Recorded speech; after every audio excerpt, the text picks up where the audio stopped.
बिस्मिल्लाहिर्रहमानिर्रहीम। आज मेरा आपसे बात करने का मकसद सूबा सिंध में कोरोना वायरस के बारे में आगाही देनी है। 5 अप्रैल आज सुबह 8 बजे तक 8,931 केसेस टेस्ट किए गए।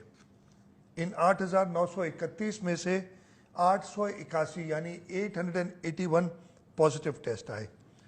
इन पॉजिटिव टेस्ट के जो 26 फरवरी से शुरू हुए थे उनमें अभी तक 123 अफराद रिकवर करके घरों को जा चुके हैं। और ये मुझे बताते हुए खुशी हो रही है कि कल ये 24 घंटे जो मैंने बताए आपको, 4 अप्रैल सुबह 8 बजे से लेके 5 अप्रैल सुबह 8 बजे तक 68 नए अफराद इस मर्ज से क्योर हुए हैं।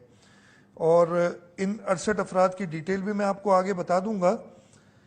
इसके अलावा जो अफसोसनाक खबर यह है कि 15 लोग इस वायरस की वजह से आज सुबह 8 बजे तक अपनी जान दे चुके हैं। इसका मतलब है कि टोटल 881 में से अब 743 अफराद कोरोना वायरस के मर्ज में मुब्तला हैं सिंध में। और इन 743 अफराद की ज़रा डिटेल भी मैं आपको दे दूं। इनमें से 380 घरों में आइसोलेशन में हैं, 224 गवर्नमेंट रन आइसोलेशन सेंटर्स में हैं और तकरीबन 139 यानी 139 मुख्तलिफ अस्पतालों में हैं। हमारी जो स्ट्रैटेजी है इस कोरोना वायरस के मर्ज जो लोग पॉजिटिव आते हैं उनको डील करने की, वो ऐसा है कि जो लोग घरों में आइसोलेट हो सकते हैं और ये वो लोग हैं जिनको कोई ख़ास सिम्टम्स ना हो या थोड़े हल्के फुल्के सिम्टम्स हो और उनके घर में ऐसी सहूलत मौजूद हो कि वो आइसोलेट हो सकें, हम उन्हें घरों में रख रहे हैं। और इसी मद में 380 अफराद घरों में हैं।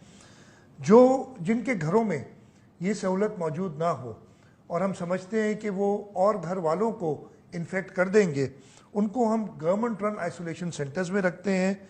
और 224 पेशेंट इस वक्त हमारे पास गवर्नमेंट रन आइसोलेशन सेंटर्स में और बाकी 139 अस्पतालों में हैं। जैसे मैंने बताया, हमने हर ज़िले में एक डिस्ट्रिक्ट रैपिड रिस्पांस टीम बनाई हुई है और हर ज़िले में एडिक्वेट नंबर के मेंबर्स हैं इस डिस्ट्रिक्ट रैपिड रिस्पांस टीम का। इस रैपिड रिस्पांस टीम का काम ये है कि वो कोरोना पेशेंट्स को आइडेंटिफाई करे, उनके जो भी सस्पेक्ट्स हों उनको टेस्ट करे घरों में जाके, और टेस्ट होने के बाद अगर खुदा ना खास्ता उनका टेस्ट पॉजिटिव होता है तो उनको डिस्ट्रीब्यूट करे, जैसे मैंने कहा, होम आइसोलेशन, गवर्नमेंट के अस्पताल, गवर्नमेंट के आइसोलेशन सेंटर्स या बड़े अस्पताल जहाँ पे उनको ज़्यादा केयर की ज़रूरत हो। ये रैपिड रिस्पांस टीम में हमारे पास ट्रेंड कोरोना वायरस का ख़दशा है तो वो गवर्नमेंट की जान छुड़ाने में और इसकी वबा को कम करने में कामयाब हो जाएंगे। आएँ आप सब मिलकर हमारा साथ दें।